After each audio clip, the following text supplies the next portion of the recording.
स्वागत है the deep dive में। आज हम बात कर रहे हैं भारतीय संविधान की। 26 जनवरी 1950 को लागू हुआ और देखिए 74 साल बाद भी ये न सिर्फ टिका हुआ है बल्कि विकसित हो रहा है। बिल्कुल, इसे अक्सर एक लिविंग डॉक्यूमेंट या कहे कि एक जीवित दस्तावेज कहा जाता है, मतलब पत्थर की लकीर नहीं। सही। और इसी को समझने के लिए हमारे पास है NCERT की किताब इंडियन कॉन्स्टिट्यूशन एट वर्क। उसका चैप्टर 9 है constitution as a living document. इसी पर हम आज गहराई से बात करेंगे। हमारा मकसद क्या है? समझना कि भाई ये संविधान समय के साथ कैसे बदला, इतने सारे अमेंडमेंट्स मतलब संशोधन क्यों हुए, और इसमें जुडिशरी यानी न्यायपालिका की क्या भूमिका रही है। हाँ, क्या ये इतना अच्छा था कि इसे बदलने की जरूरत ही नहीं पड़ी, या फिर हमारे संविधान निर्माता वाकई मतलब बहुत दूरदर्शी थे। चलिए इसी की पड़ताल करते हैं। तो पहला सवाल मन में आता है, क्या संविधान स्टैटिक होते हैं, मतलब स्थिर? अक्सर नहीं। देखिए ना, सोवियत यूनियन का उदाहरण लें। 74 साल के इतिहास में उन्होंने 4 अलग अलग संविधान अपनाए। 4। और फ्रांस में भी तो क्रांतियों के बाद कई संविधान आए और गए। बिल्कुल। लेकिन भारत का संविधान वही एक टिका रहा। तो सवाल उठता है, क्यों? इसका एक बड़ा जवाब ये है कि हमारा संविधान खुद ही अपने अंदर ही बदलाव की जरूरत को स्वीकार करता है। It accepts the necessity of modifications. अच्छा, मतलब ये मानकर ही बनाया गया था कि बदलाव जरूरी होंगे? हाँ, और साथ ही इसकी व्याख्या में मतलब इंटरप्रिटेशन में काफी लचीलापन, फ्लेक्सिबिलिटी रखी गई है। हाँ। जो पॉलिटिकल प्रैक्टिस रही है, मतलब राजनीतिक दलों ने इसे कैसे इस्तेमाल किया, और खासकर जुडिशियल रूलिंग्स यानी अदालती फैसलों ने इसे एक बंद रूल बुक की जगह एक लिविंग डॉक्यूमेंट बना दिया है। तो ये सिर्फ कागज पर लिखे नियम नहीं बल्कि ये जीता जागता सिस्टम है। एकदम। संविधान बनाते समय निर्माताओं ने ये तो सोचा था कि ये भविष्य की चुनौतियों का सामना कर सके। लेकिन क्या वो ये मानते थे कि ये इतना पवित्र है कि इसे कभी बदला ही ना जा सके, या फिर ये इतना आम है कि जैसे कोई भी कानून बदल देते हैं वैसे इसे भी बदल दें? नहीं, उन्होंने एक संतुलन साधा। देखिए, संविधान देश का सर्वोच्च कानून है, आम कानूनों से ऊपर, पर जरूरत पड़ने पर इसमें बदलाव की गुंजाइश रखी गई। मॉडिफिकेशंस हो सकते हैं। न तो पूरी तरह स्टैटिक, न ही अनऑल्टरेबल। बिल्कुल, ये फ्लेक्सिबल भी है और रिजिड भी, मतलब लचीला भी और कठोर भी, दोनों का मिश्रण है। तो फिर इसे बदला कैसे जाता है? यहाँ आर्टिकल 368 की बात आती है ना? हाँ, आर्टिकल 368 बहुत महत्वपूर्ण है। वैसे तो संविधान में बदलाव के कुल मिलाकर 3 तरीके हैं। 3 तरीके? कौन कौन से? पहला है संसद के साधारण बहुमत से, सिंपल मेजॉरिटी। जैसे नए राज्य बनाना हो, या मान लीजिए राज्यों की सीमाएं बदलनी हो, नागरिकता के नियम हो, आर्टिकल 2, 3, 11 वगैरह। अच्छा, ये तो काफी फ्लेक्सिबल लगता है। हाँ, ये सबसे लचीला तरीका है। और मजे की बात यह है कि तकनीकी रूप से इन्हें आर्टिकल 368 के तहत संशोधन माना भी नहीं जाता, भले ही संविधान का टेक्स्ट बदल रहा हो। ओके। और दूसरा तरीका? दूसरा है संसद के विशेष बहुमत से, स्पेशल मेजॉरिटी। ये आर्टिकल 368 में दिया गया है। इसमें क्या होता है कि संसद के दोनों सदनों में, मतलब लोकसभा और राज्यसभा में, अलग अलग वोटिंग होती है, और बिल पास होने के लिए 2 शर्तें पूरी होनी चाहिए। पहली, सदन की कुल सदस्य संख्या का बहुमत आधे से ज्यादा, और दूसरी, उपस्थित और वोट देने वाले सदस्यों का कम से कम 2/3 बहुमत। 2/3 majority of those present in voting plus overall majority। ठीक है। ज्यादातर संशोधन इसी तरीके से होते हैं, जैसे फंडामेंटल राइट्स या डायरेक्टिव प्रिंसिपल्स में कुछ बदलना हो तो। और तीसरा तरीका क्या है? वो शायद सबसे मुश्किल होगा। हाँ, तीसरा तरीका है special majority plus state ratification. मतलब संसद का विशेष बहुमत तो चाहिए ही, जो दूसरे तरीके में था, उसके साथ साथ कम से कम आधे राज्यों की विधानसभाओं की सहमति भी जरूरी है। आधे राज्यों की मंजूरी भी। ये कब लगता है? ये तब लगता है जब मामला फेडरल स्ट्रक्चर से जुड़ा हो, मतलब केंद्र और राज्यों के बीच शक्तियों के बंटवारे या उनके रिप्रेजेंटेशन से जुड़ा कोई मसला हो, जैसे राष्ट्रपति के चुनाव की प्रक्रिया बदलनी हो, या सुप्रीम कोर्ट, हाई कोर्ट की शक्तियों में बदलाव करना हो, या खुद आर्टिकल 368 को ही बदलना हो। समझ गया। तो ये सबसे कठोर तरीका है, मतलब संविधान निर्माताओं ने जानबूझकर अलग अलग मामलों के लिए अलग अलग स्तर की रिजिडिटी रखी। एकदम सही। कुछ बदलाव आसान, कुछ मुश्किल और कुछ बहुत मुश्किल। ये डिजाइन का हिस्सा है। और एक और जरूरी बात, संशोधन का प्रस्ताव अमेंडमेंट बिल वो सिर्फ संसद में ही पेश हो सकता है। राज्य विधानसभाएं संशोधन शुरू नहीं कर सकती। सिर्फ पार्लियामेंट ही इनिशिएट कर सकती है। जी, और कोई अलग से कॉन्स्टिट्यूशनल कमीशन या रेफरेंडम का प्रावधान भी नहीं है हमारे यहाँ संशोधन के लिए। और राष्ट्रपति की क्या भूमिका है इसमें? राष्ट्रपति को अमेंडमेंट बिल पर अपनी सहमति देनी ही होती है। वो इसे संसद को पुनर्विचार के लिए वापस नहीं भेज सकते, जैसे वो साधारण बिल के साथ कर सकते हैं। अच्छा, मतलब उनकी सहमति एक औपचारिकता है। कह सकते हैं ये एक तरह से पार्लियामेंट्री सॉवरेनिटी यानी संसद की सर्वोच्चता को दिखाता है संविधान संशोधन के मामले में। ठीक है, प्रक्रिया समझ आ गई, लेकिन हम 74 सालों में 106 से ज्यादा संशोधन, कुछ स्रोत 106 कहते हैं, शायद अब 1 या 2 और हो गए हों। ये संख्या ये तो बहुत ज्यादा लगती है। ऐसा क्यों? क्या हमारा संविधान इतना कमजोर था कि बार बार बदलना पड़ा? नहीं, ऐसा नहीं है। देखिए, ये संख्या पहली नजर में ज्यादा लग सकती है, पर इसके पीछे कई कारण हैं।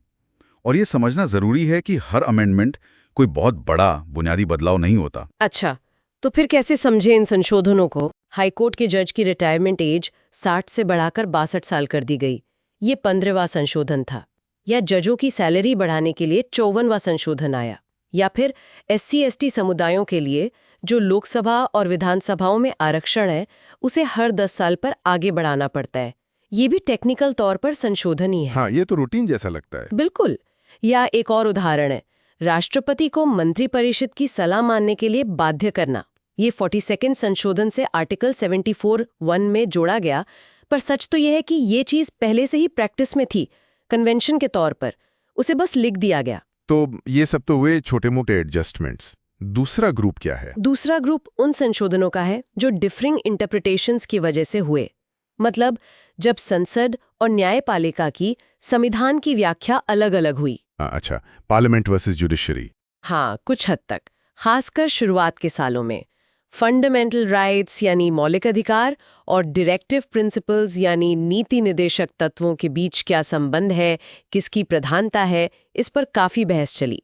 संपत्ति का अधिकार एक बड़ा मुद्दा था। हाँ, वो तो बाद में हटा भी दिया गया मौलिक अधिकारों से। जी, 44वें संशोधन से।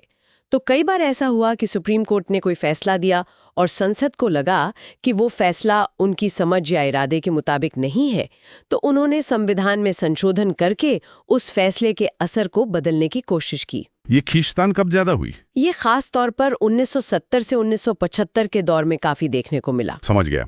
और तीसरा ग्रुप? तीसरा ग्रुप है उन संशोधनों का जो पॉलिटिकल कंसेंसस से हुए, मतलब जिन पर व्यापक राजनीतिक सहमति बनी। अच्छा, यानी पार्टी लाइन से ऊपर उठकर। हाँ, कई महत्वपूर्ण बदलाव ऐसे ही हुए हैं। जैसे दल बदल विरोधी कानून आया, 52वां संशोधन था। फिर उसमें कुछ कमियां लगी तो 91वां संशोधन भी आया, एंटी डिफेक्शन लॉ। हाँ, ये तो जरूरी था। या फिर वोटिंग की उम्र 21 साल से घटाकर 18 साल करना, ये 61वां संशोधन था। इस पर लगभग सभी सहमत थे। बिल्कुल। और सबसे बड़े उदाहरणों में से है 73वां और 74वां संशोधन। पंचायती राज और नगर पालिकाओं को संवैधानिक दर्जा मिला।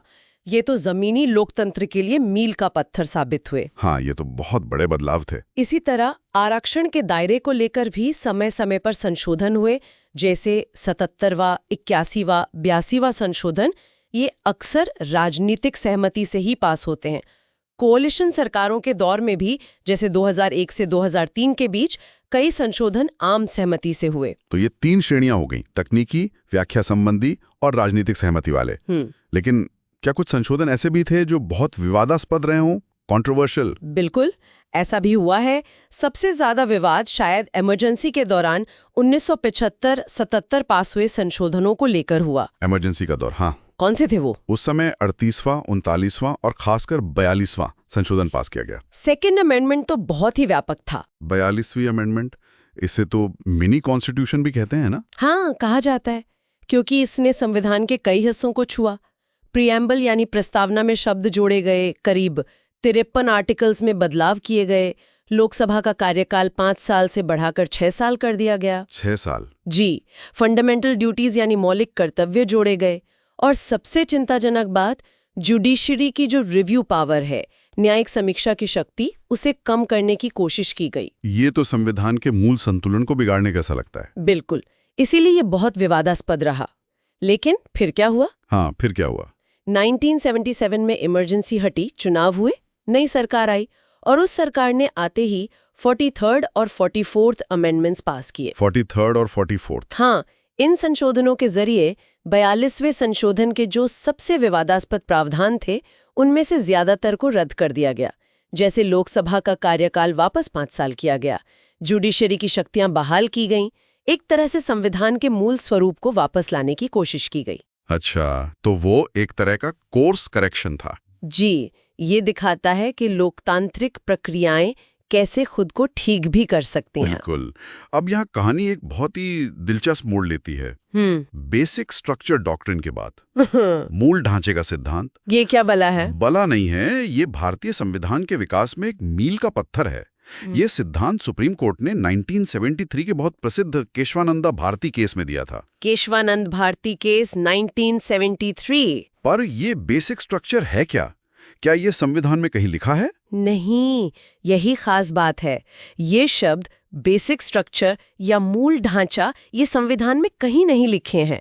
ये पूरी तरह से जुडिशियल इंटरप्रिटेशन से, मतलब न्यायपालिका की व्याख्या से उभरा हुआ सिद्धांत है। अच्छा, तो कोर्ट ने क्या कहा इस केस में? कोर्ट ने कहा कि हाँ, संसद को आर्टिकल 368 के तहत संविधान के किसी भी हिस्से को, किसी भी प्रावधान को अमेंड करने यानी संशोधित करने की शक्ति है। इसमें कोई शक नहीं। किसी भी हिस्से को? मतलब फंडामेंटल राइट्स को भी? हाँ, किसी भी हिस्से को। लेकिन एक लेकिन लगा दिया कोर्ट ने। क्या? कोर्ट ने कहा कि संसद अपनी इस संशोधन शक्ति का इस्तेमाल करके संविधान के बेसिक स्ट्रक्चर यानी उसके मूल ढांचे या उसकी बुनियादी विशेषताओं को नष्ट या खत्म नहीं कर सकती। वाव, मतलब संशोधन करो पर घर का फाउंडेशनल स्ट्रक्चर मत तोड़ो। बिल्कुल सही उपमा है। आप घर में कमरे बदल सकते हैं, रंग रोगन कर सकते हैं, पर आप नींव को ही नहीं हिला सकते। पर फिर सवाल उठता है कि ये मूल ढांचा है क्या? ये कौन तय करेगा? यही इस सिद्धांत का सबसे क्रूशल और शक्तिशाली पहलू है। कोर्ट ने कहा कि क्या मूल ढांचा है और कोई संशोधन उसे नष्ट कर रहा है या नहीं, ये तय करने का अधिकार भी अंततः न्यायपालिका के पास ही रहेगा। ओहो, तो संसद की संशोधन शक्ति पर एक तरह की लक्ष्मण रेखा खींच दी कोर्ट ने। एकदम। इसने संसद की अमेंडिंग पावर पर एक सीमा लगा दी और इसने हमारे संविधान के इवोल्यूशन पर, उसके विकास पर बहुत गहरा असर डाला है। कैसे? इसने एक तरह से रिजिडिटी और फ्लेक्सिबिलिटी के बीच, मतलब कठोरता और लचीलेपन के बीच एक नया संतुलन बनाया। संविधान का जो मूल ढांचा है वो अब रिजिड हो गया, उसे बदला नहीं जा सकता, लेकिन बाकी जो हिस्से हैं वो फ्लेक्सिबल रहे, उनमें संशोधन हो सकता है। तो क्या कोर्ट ने बताया है कि बेसिक स्ट्रक्चर में क्या-क्या आता है? हाँ, केशवानंदा केस में और उसके बाद के कई फैसलों में कोर्ट ने समय समय पर इसके कुछ उदाहरण दिए हैं, जैसे भारत की संप्रभुता, लोकतंत्र, सरकार का गणतांत्रिक और लोकतांत्रिक स्वरूप, संविधान का धर्मनिरपेक्ष चरित्र, शक्तियों का बंटवारा, लेजिस्लेचर, एग्जीक्यूटिव, जुडिशरी के बीच, देश की एकता और अखंडता, कानून का शासन, रूल ऑफ लॉ, ये सब बेसिक स्ट्रक्चर का हिस्सा माने गए हैं। लिस्ट तो काफी लंबी और महत्वपूर्ण लगती है। जी हाँ, और ये लिस्ट बंद नहीं है। कोर्ट आगे भी तय कर सकता है कि और क्या-क्या इसमें शामिल है। और सिर्फ यही नहीं, जुडिशियल इंटरप्रिटेशन से और भी चीजें निकली हैं। जैसे आरक्षण में क्रीमी लेयर का कॉन्सेप्ट आया, या आरक्षण पर 50% की सीमा लगाई गई। ये सब भी न्यायिक व्याख्या का ही नतीजा है। तो न्यायपालिका ने संविधान को इंटरप्रेट करके उसे लगातार विकसित किया है। बिल्कुल। बेसिक स्ट्रक्चर डॉक्ट्रिन ने संविधान को स्थिरता भी दी और उसे समय के साथ प्रासंगिक बने रहने में मदद भी की। So what does this all mean? ये सब बातें हमें कहाँ ले जाती हैं? आखिर में ये संविधान एक लिविंग डॉक्यूमेंट, एक जीवित दस्तावेज कैसे है? देखिए, ये जीवित इसलिए है क्योंकि ये रुका हुआ नहीं है। ये समय और समाज की बदलती जरूरतों, परिस्थितियों के हिसाब से ढलता है। ये अपने अनुभवों से सीखता है। डायनामिक है मतलब? हाँ, डायनामिक है। और इसकी इंटरप्रिटेशन के लिए, इसकी व्याख्या के लिए हमेशा खुला रहता है। नए हालात में पुराने प्रावधानों के नए अर्थ निकलते हैं। इसमें हमारी न्यायपालिका की भूमिका तो है ही, साथ ही हमारे पॉलिटिकल लीडरशिप की मैच्योरिटी, उनकी परिपक्वता का भी योगदान रहा है। वो कैसे? देखिए, केशवानंद के फैसले के बाद शुरुआत में थोड़ी खींचतान हुई, पर धीरे धीरे बेसिक स्ट्रक्चर के सिद्धांत को लगभग सभी ने स्वीकार कर लिया। संसद और न्यायपालिका के बीच टकराव कुछ कम हुए। एक समझ बनी कि संविधान का मूल विजन, जो आज़ादी, बराबरी, न्याय, बंधुत्व और देश की एकता की बात करता है, वो कायम रहना चाहिए। तो सबने मिलकर इसे चलाया और बढ़ाया है। हाँ, यही इसकी खूबी है। संविधान का जो मूल दर्शन है, जो डिग्निटी, फ्रीडम, इक्वालिटी, यूनिटी की बात करता है, वो आज भी उतना ही प्रासंगिक है। तो आज हमने देखा कि भारतीय संविधान कोई स्टैटिक जड़ दस्तावेज नहीं है। बिल्कुल नहीं। ये अपनी फ्लेक्सिबिलिटी, इसमें जो संशोधन की प्रक्रिया है और खास तौर पर जुडिशियल इंटरप्रिटेशन यानी न्यायपालिका की व्याख्याओं के जरिए लगातार इवॉल्व हुआ है, विकसित हुआ है। सही कहा। और शायद यही इसकी लॉन्जेविटी का, इसकी दीर्घायु का राज है। इतने उतार चढ़ाव के बावजूद ये टिका हुआ है। बिल्कुल।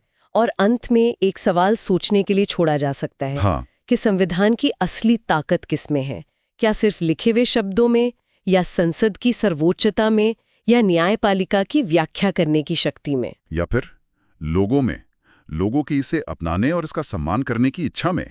हाँ, शायद इन सब के संतुलन में ही, इसी जटिल संतुलन में हमारे लोकतंत्र की आत्मा बसती है ना? बिल्कुल। एक गहरा विचार है ये सोचने के लिए।